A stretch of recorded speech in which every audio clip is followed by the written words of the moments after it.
Okay, so I want to talk about full immunization.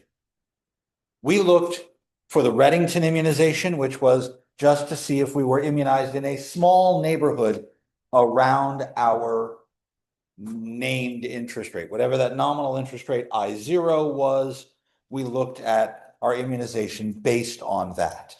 So if I'm using this example where we had that set of retirement accounts, three people get $10,000 a year until they reach age 65, at which point they get $100,000.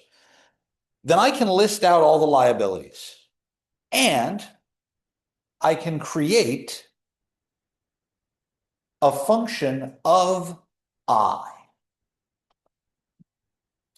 Remember, we had for all these different liabilities, we had, liability one was 10,000, but it was due in 1 year. So our present value of that liability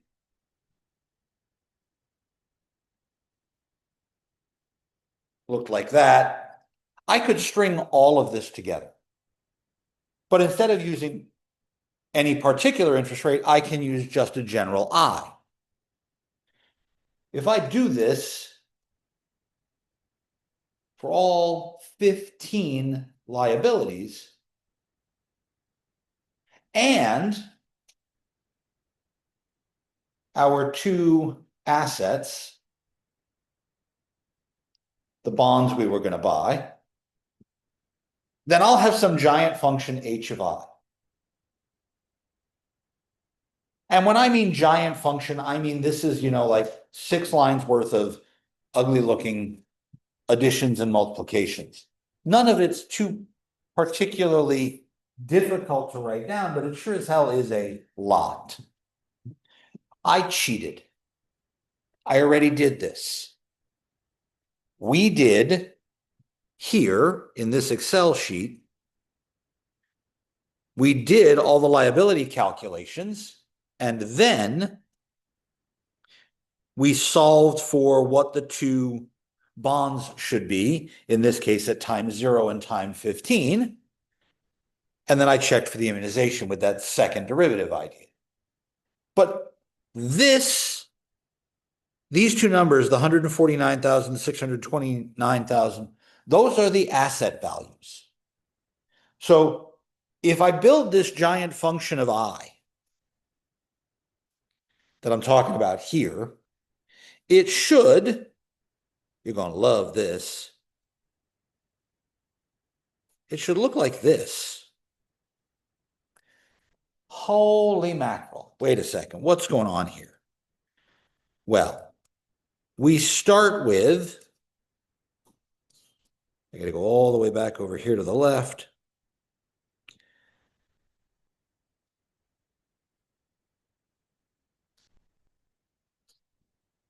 The present value, this is the 195,000. Whoops, I'm on the wrong one. This one. Here we go. It starts with that $149,000 at time 0. So you'll notice it's not multiplied by any factor of 1 plus x. And there's the $629,000 at time 15 brought back to the present value. So these first two terms here, those are the assets. Everything else is the liabilities, which is why it's negative. In the first year, each of those people had a $10,000. So I wrote it down wrong. My liability is not 10,000. It's 30,000 because it's 10,000 for each person. In year 1, in year 2, 3, 4, those are all the liabilities. And this is the graph I get. The important thing to notice is this graph is never negative. Let me take care of that real quick.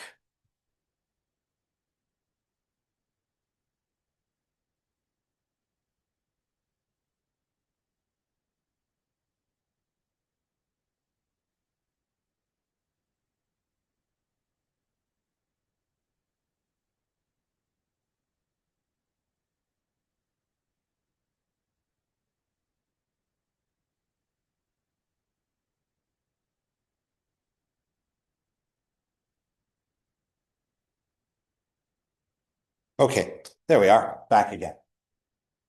Since I can actually show that as we go off to infinity, this is not going to reach a horizontal asymptote for quite some time. There is one, but it's way out as I goes off to infinity. Oh, it's never going to go down. I can do the same thing regardless of which setup we used. These are parts A, B, and C of the example in the Excel spreadsheet here.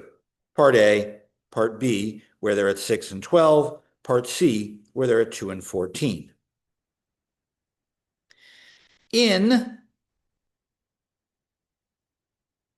You are in my way.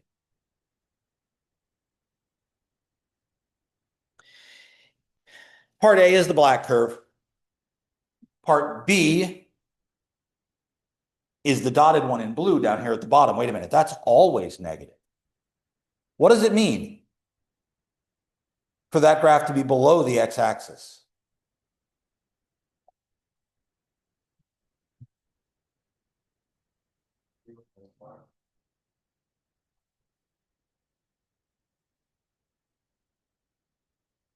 I'm sorry, say that again? This sample because of the No, but that is correct. The x is bigger than the y in this case. If I go back and I look at the Excel sheet, I do see that for part B, the first one is larger than the second one. But that is unfortunately not the reason in this case. That's just I need a larger asset at time 6 than I do at time 12 because of where the liabilities are. There's actually a different interpretation of this, and it's I should have left the Excel sheet up. It's if I go down and I look, this one's not immunized. To be immunized, you have to hit the x-axis at our point where the interest rate is 10%.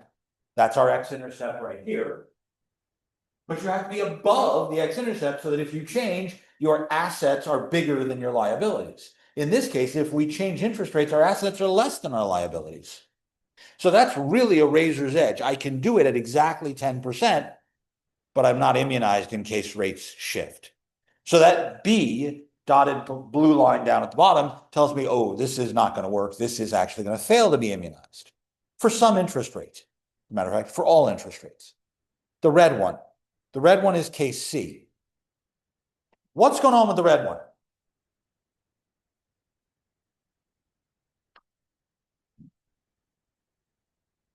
The dashed line.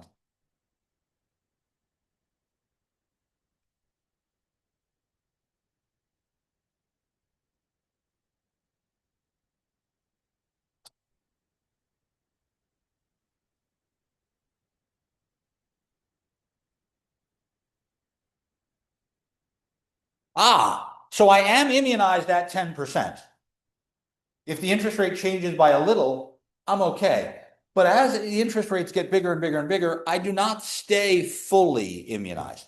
As a matter of fact, if I change the view, I'm going to let interest rates get a lot bigger. Right now, the biggest interest rate that's visible on this graph is 1.1 or 110%. That's a ridiculously huge interest rate. But let's really blow our minds out. Let's go out to an interest rate of 500%. I don't ever want to be in a country where the interest rate is 500%. I think that's a crazy idea. But I do notice, hey, yeah, that first one's got a pretty good horizontal asymptote going. That one up there, that's working fine. B is still blowing underneath. It's definitely not going to stay. It looks like it's getting close to the x-axis. I don't think it crosses it, though. But look at what happens in this case. Oh, right here. Somewhere around 420, 430%. I go from being positive to being negative. So technically, case A is fully immunized because that's going to stay going up. Case B is never immunized. And case C, while Redington immunized at 10%, is not fully immunized. Because fully immunized means the assets are always larger than the liabilities.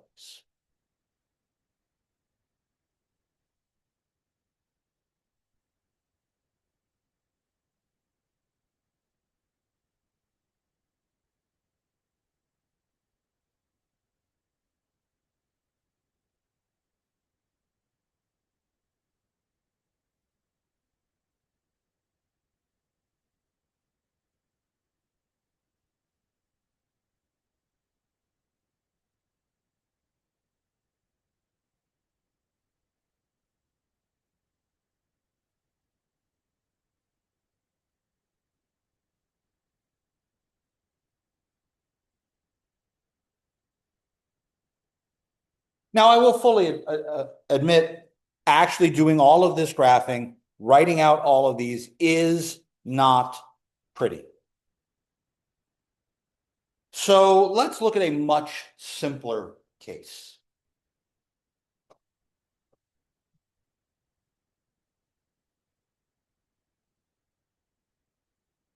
One liability.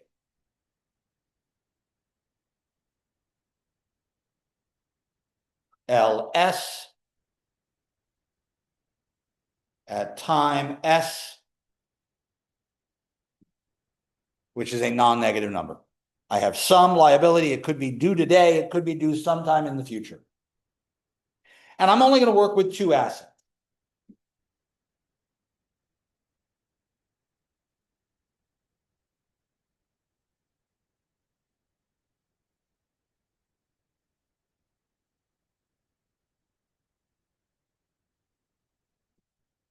I can call them A1 and A2, but it's really a time 1 and a time 2.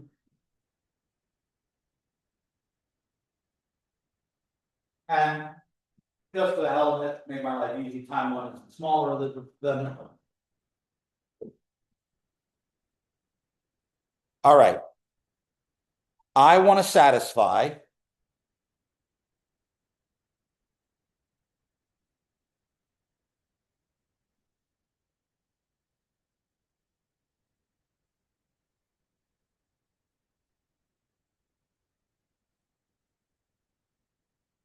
my two pieces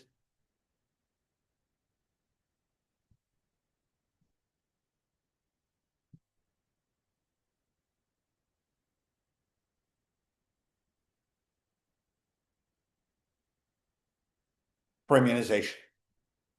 I have the same present value for assets and liabilities, so this is a balanced portfolio. And I have the same first derivative. And again, to make my life easier,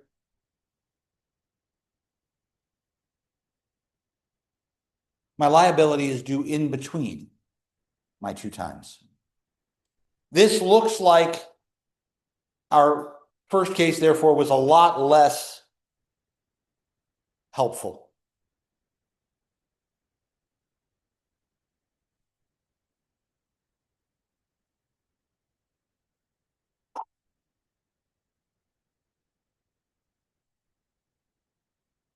All right.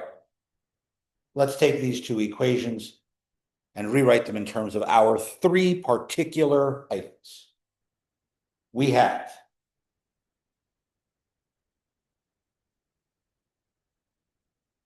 the present value of our assets, a T1, 1 plus I0 to the negative T1, plus a T2, 1 plus I0 to the negative T2, is equal to the present value of our liability, LS, 1 plus I0 to the minus S. When we do the derivative, we get an extra factor of t. I multiply by 1 plus I0 to take care of the exponent being negative 1, and I get t at1, I'm sorry, t1 at1, 1 plus I0 to the negative t1, plus t2 at2, 1 plus I0 to the negative t2, equals S, LS, 1 plus I0 to the negative S.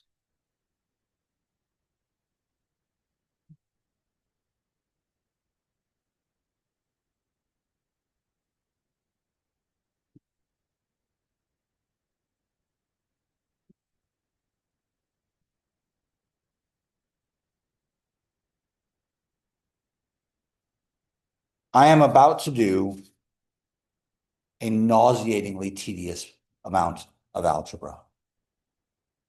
I'm going to cheat and tell you I wrote out all the steps for you. Technically, this is question 9 in the textbook.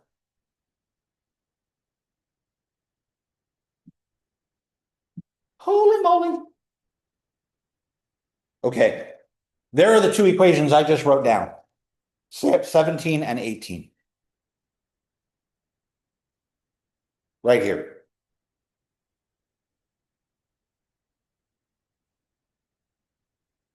I multiply the top equation by S. I subtract. I get this. These cancel. S minus T2, S minus T1. Put that on the other side, reverse those two.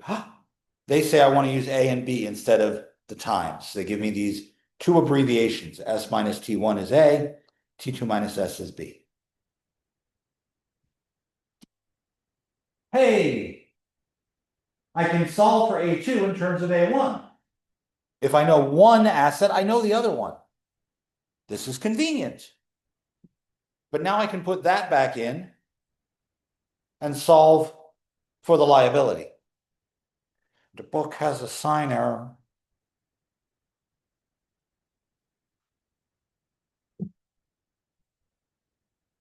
I wrote it down. If you look at the answer in the back of the book, there's a mistake. So I write that down. Now I can actually write this equation, h of I. And h of I can be written in terms of just those numbers. I'm the first person to tell you, this sucks. This is posted to our Canvas page. But the reason I'm going to bother with all of this is to tell you, hey, this function is always positive. And the derivative is negative. If I actually work out the derivative, that means, wait a minute, g of I equals 0. I0 is a minimum. Positive second derivative. That's going to be immunized. So this is gross and disgusting, but let's put it to use.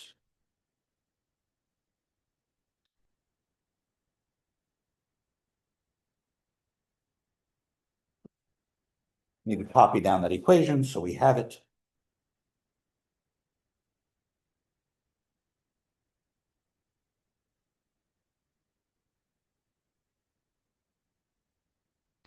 A is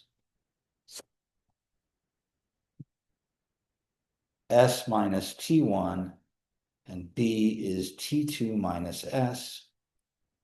We get, oop, I'm zoomed in too much. We get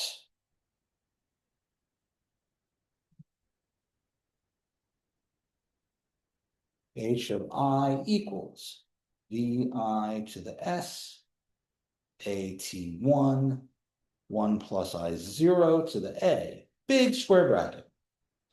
1 plus I over 1 plus I0 to the A over B, 1 plus I over 1 plus I0 to the negative B, minus 1 plus A over B.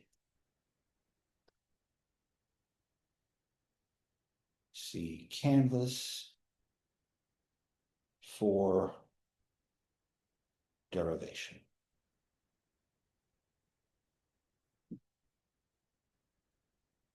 If I want to know whether or not I am fully immunized, I need to look at this function.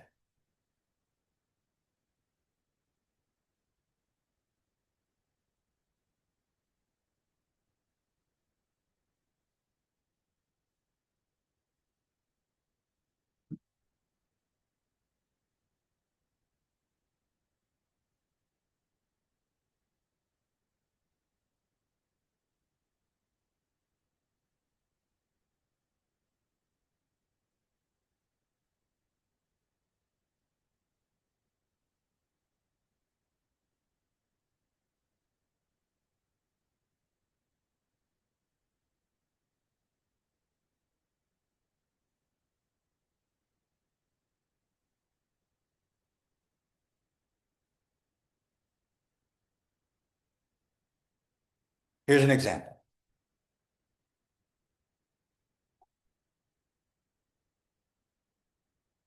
I have a liability of 120,000 in 12 years.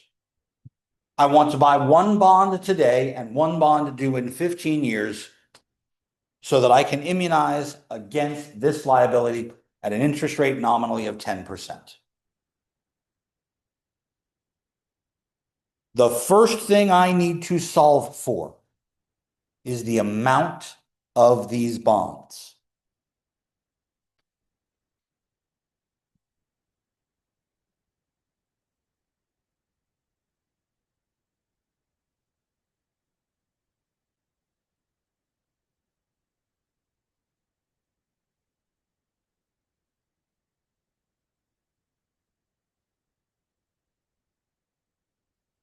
Okay, so those are using the present value and the derivative of the present value.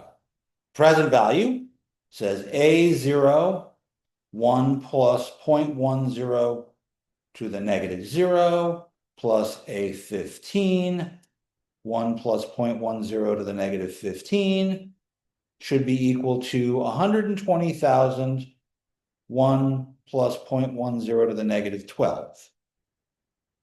The second one says that 0, A0, 1 plus 0.10 to the negative 0, plus 15 times A15,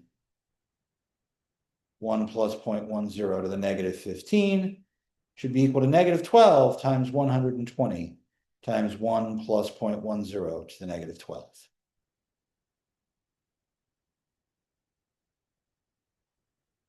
Those are the two actual equations we use to find the bond values. Oh, wait a second. What's 1 plus 0.10 to the 0?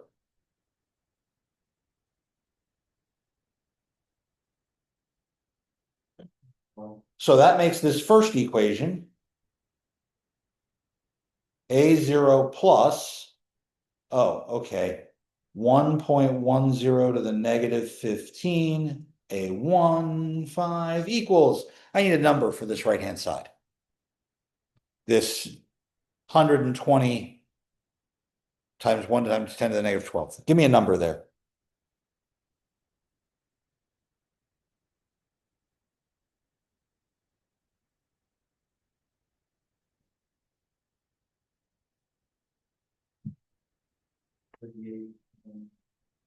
Let's go all the decimals for now. 2, 3, 5, 6, 8. Then down here, I'm multiplying this first term by 0, so that's 0.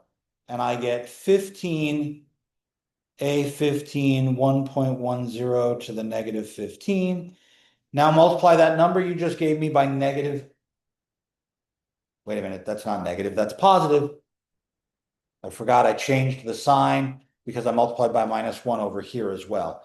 Multiply that number by 12, what do you get? 1, 3, 4, 7, 7, 5. Okay, I can solve for A15 right from here.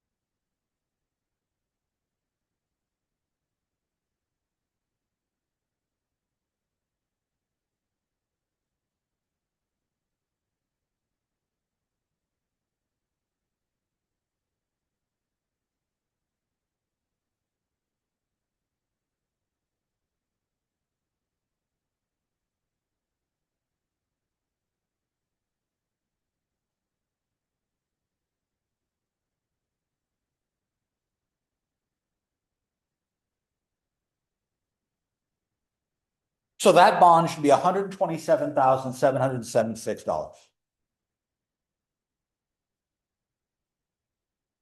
Now I can use that to solve for A0, because according to this, A0 is 38.23569,813 minus 1.10 to the negative 15 times A15. So with that number, I can solve for A0, which is my first bond.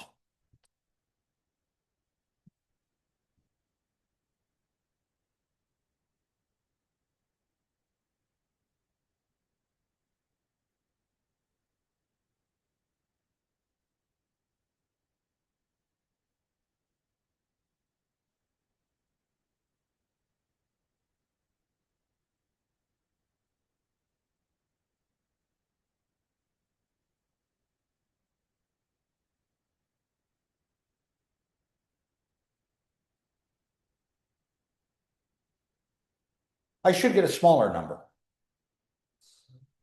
7.6471391. 1.4. I'll round it at 5 decimal places. Okay.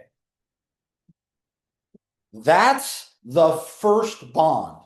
If I go back to using the other notation, technically this is AT1, because that was the first time involved in our setup. Yes? I now know the two bonds. So I can ask, am I immunized? But now the question is, am I Reddington immunized or am I fully immunized? If I'm fully immunized, I'm automatically Reddington immunized. But in order to check that, I need to go back to that disgustingly gigantic, ugly equation. Ready? I'm going to scroll back up the page. I need this. Okay, hang on a second. A. What was A again? Little a.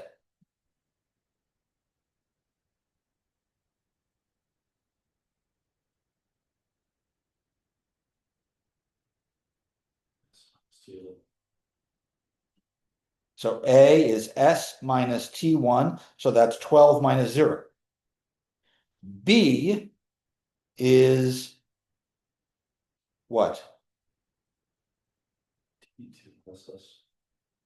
Which in our case, 15 minus 12 is 3.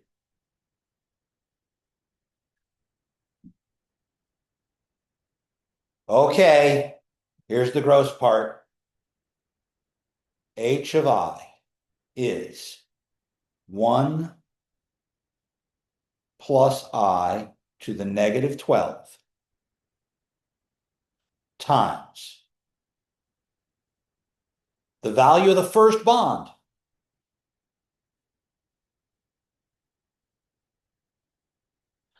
I'm going to put this back in dollars rather than thousands of dollars so that we get bigger numbers.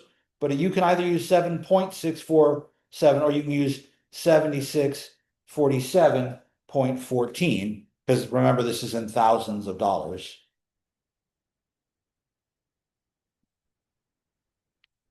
Times 1 plus I0 to the A. Big square bracket. 1 plus I over 1 plus I0 to the A plus A over B. What's A over B? 12 over 3, parentheses, 1 plus I0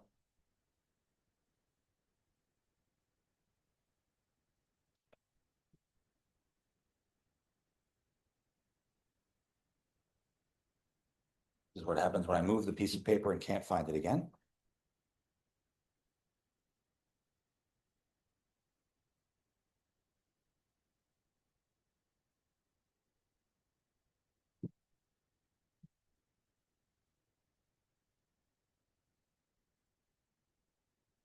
To the negative B minus 1 plus A over B. Holy mother.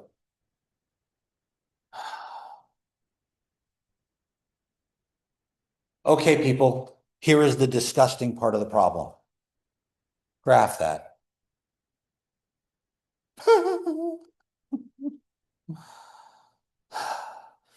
It's a function of I. Change the I to an X. Oh, wait a minute. I wrote 1 plus I0. That's 1.10. We know what I0 is. Let's graph this sucker.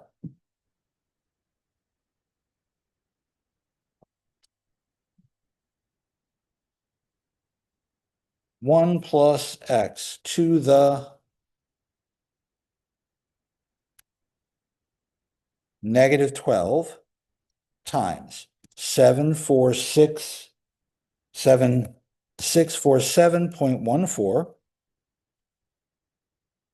times 1.10 to the 12th times. This is the big ugly square bracket. Parentheses, 1 plus, parentheses again, 1 plus X over 1.1. I need another set of parentheses. Oops. Go back here.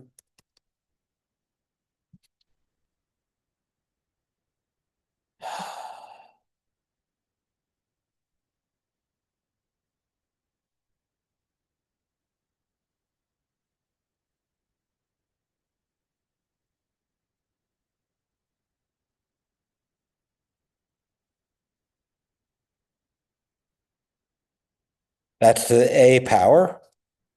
So that gets raised to the 12th plus 4, because it's 12 over 3.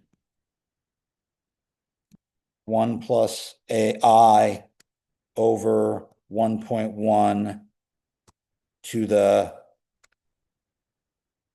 negative B. So that's the negative third. Minus 1 plus 12 over 3. That's 1 plus 4. So minus 5. Now, these are going to be huge numbers. That graph is not helpful at the moment. Let's change the view. Frame. Oh, hang on a second. I just realized I didn't share this to the screen. Share. Grapher. Here. Now I can actually see it in Zoom, which is important. View. Change the frame. I only care about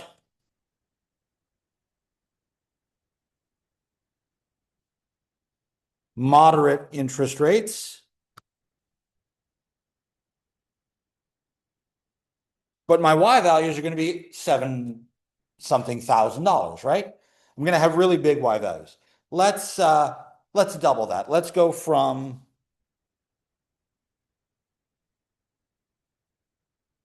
$0 to $15,000. Oh, wait, I'm definitely bigger than the 7,000 I know I'm going to need, right? Boop. Hey, am I immunized? And it looks like that graph continues to go up, like the derivative should be positive. As I goes off to infinity, I can stretch out that view and look further. Yep, we got a horizontal asymptote going on out there. I'm fully immunized. Hot damn. These two bonds not only cover my liability at 10% exactly,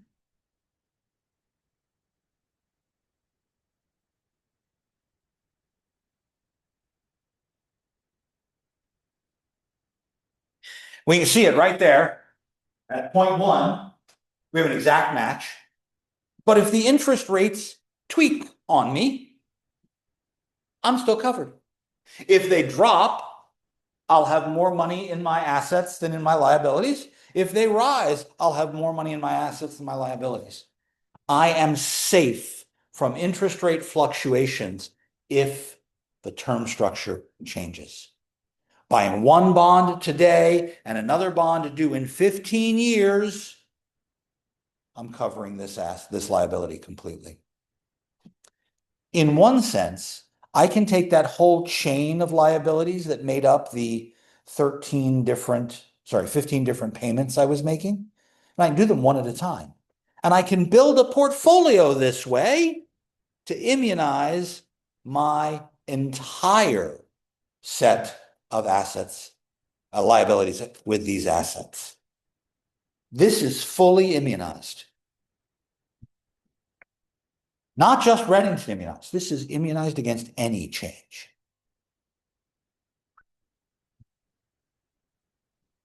Now, again, coming up with this equation is a nightmare. And this is, again, two assets, one liability that's purchased in the middle.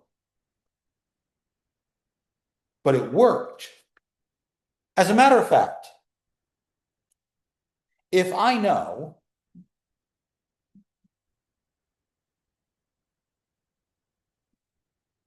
the time of the liability being due, the amount of the liability, and my interest rates at the time of purchase,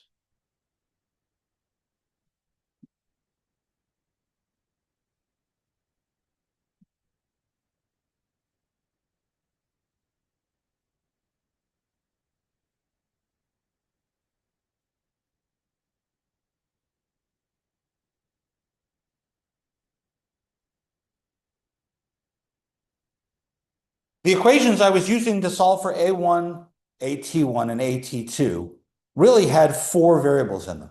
They had T1 and T2. And I gave you 0 and 15. So I gave you the times, and we had to find the amounts.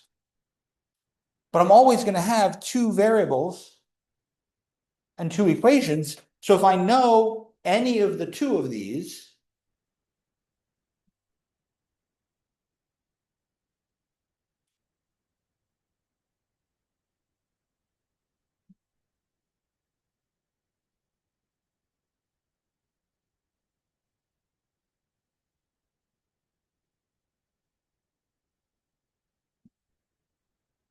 I can find the other two.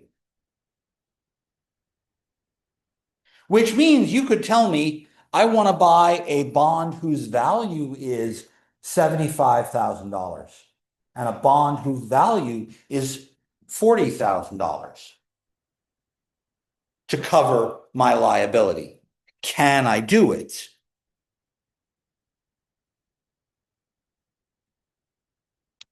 Interestingly enough,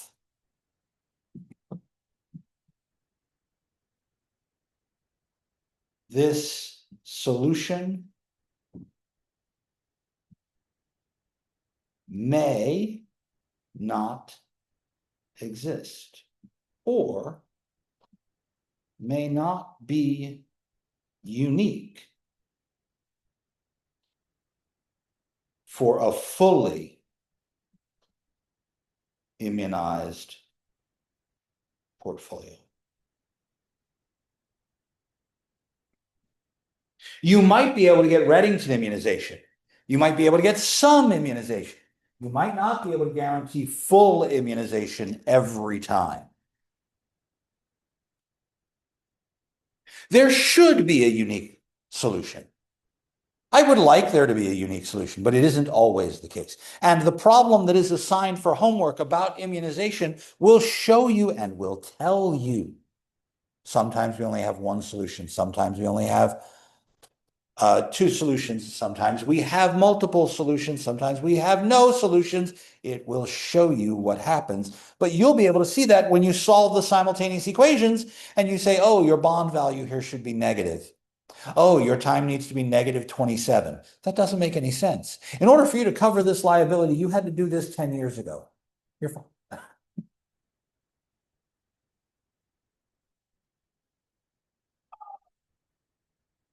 Questions?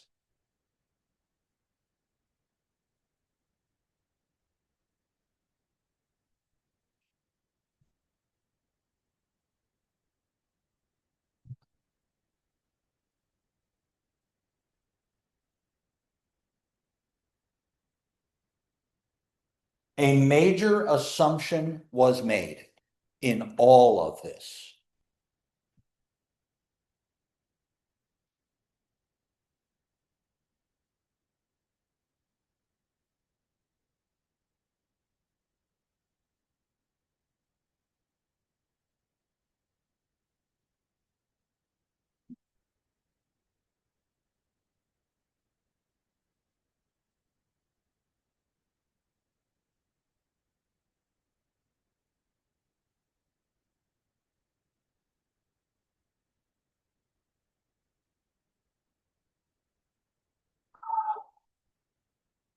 What do those two underlined things mean? What does it mean to say the term structure is flat?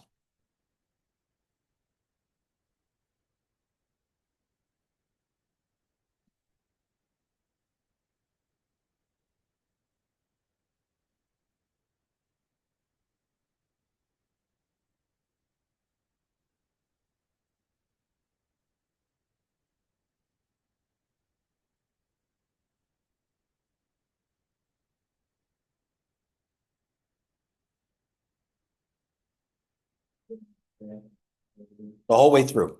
So what I'm going to buy now versus what I'm going to buy in 15 years, what's going to buy in 30 years or 12 years or whatever, the interest rate is the same all the way across. What's it mean for the shifts to be parallel?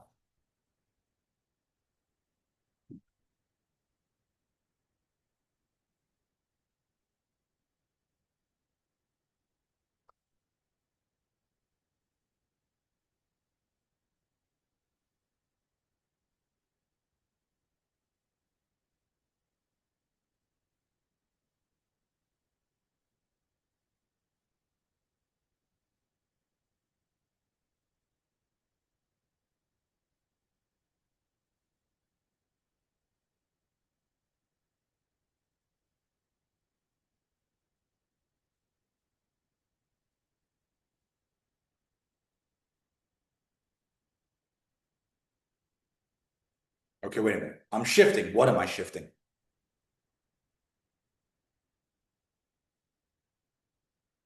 The interest rate. And for the shift to be parallel, it means all of those flat structures move the same. So if the rate goes up, it goes up uniformly across the board. If I say the rates are going to increase by 0.1%, then the now interest rate, the spot rate, the 1 year, the 2 year, the 12 year, the 15 year, they all move the same amount. This is an idealized situation. This is not always true in real life.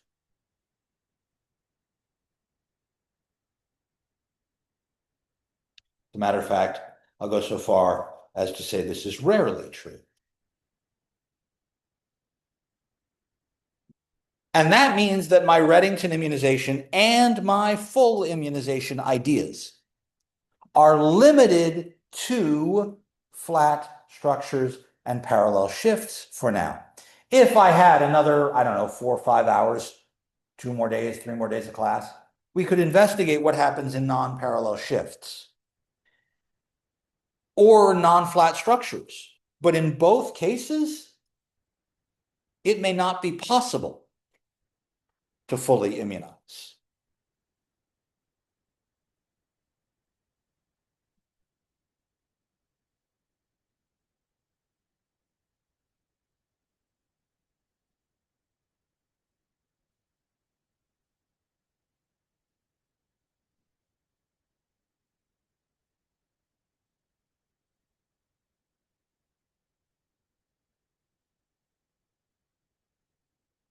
An example.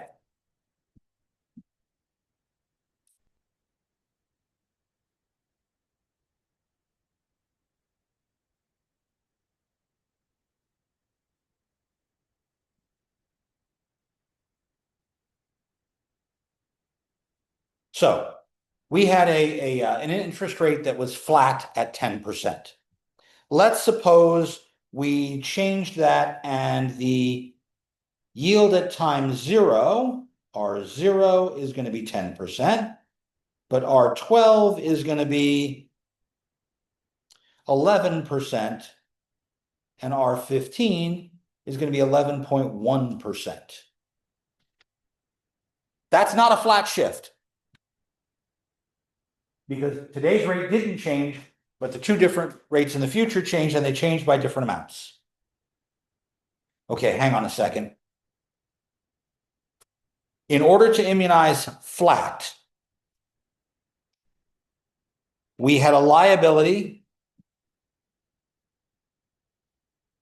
of 120,000, and we had a purchased bond of 7.46.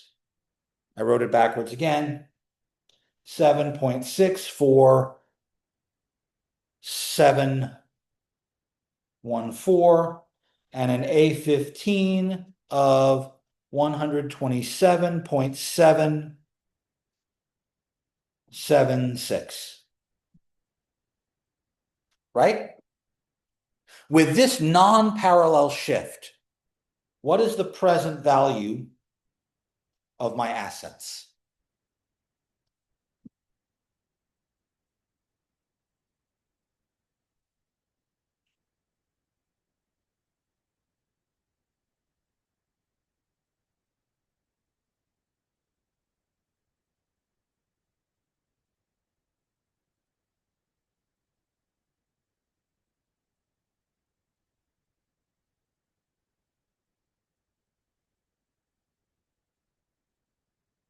Well, I take 7.64714 multiplied by 1.10 to the 0.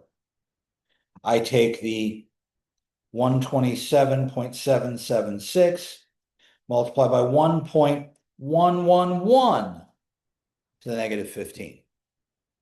Because I got to bring that back to today at the yield for time 15. What's this amount?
Say again? Perfect. What's the present value of my liability? Oh, there's only one liability. It's 120,000, and it's at 1.11, 12 years in the future.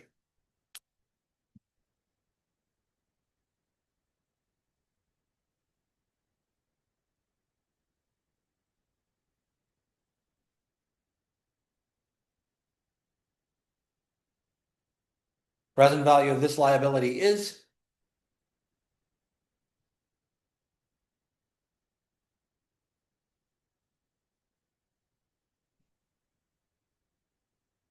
34. I can stop right there. 34.3 something, right? That is larger than the present value of my assets. I just failed to be immunized.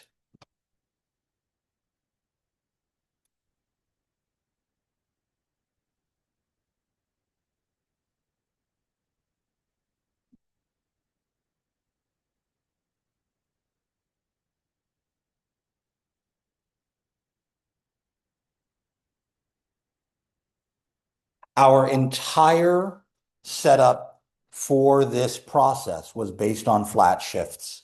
I'm sorry, parallel shifts of flat rates. If I have non-parallel shifts or non-flat rates, I'm going to have to do these calculations every time a rate movement happens. Now, I hope this makes sense why everybody rides the Federal Reserve so damn hard. What are you going to do with the rates? What are you going to do with the rates? What are you going to do with the rates? Because everything changes, including my security. I'm suddenly, in this case, it's only a couple $100, but I'm suddenly a couple $100 in the hole if the interest rate changes on the day I go to buy these bonds.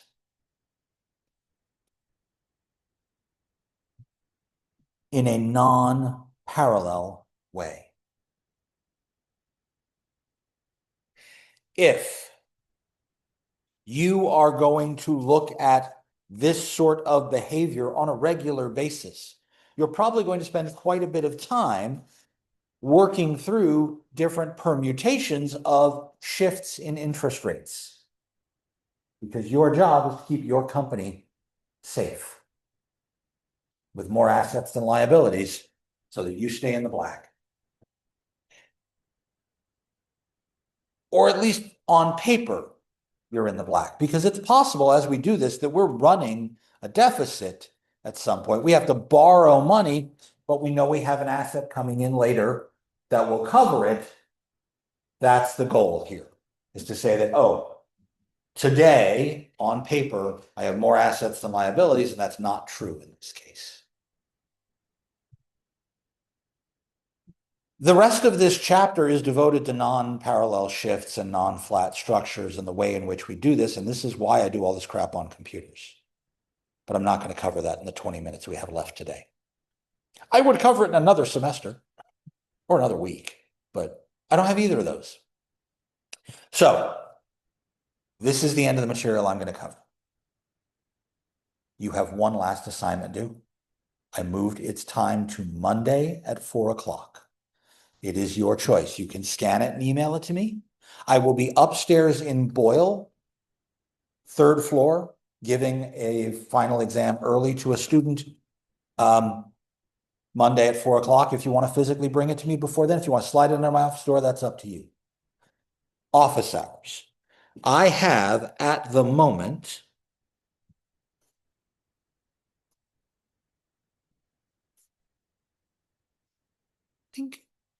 share word. Boop.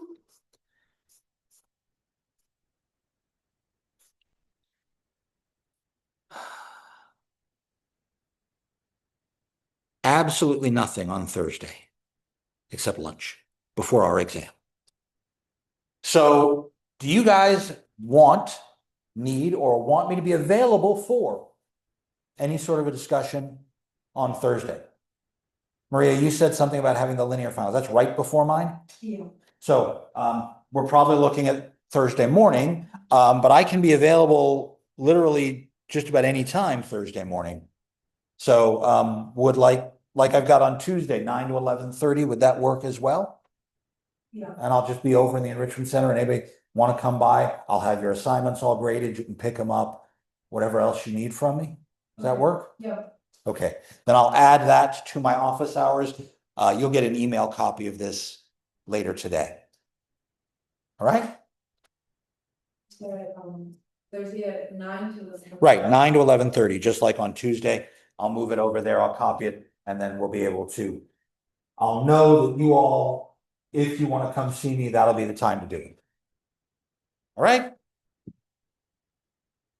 I hope this class was at least somewhat enlightening. Please do me a favor and do the evaluations.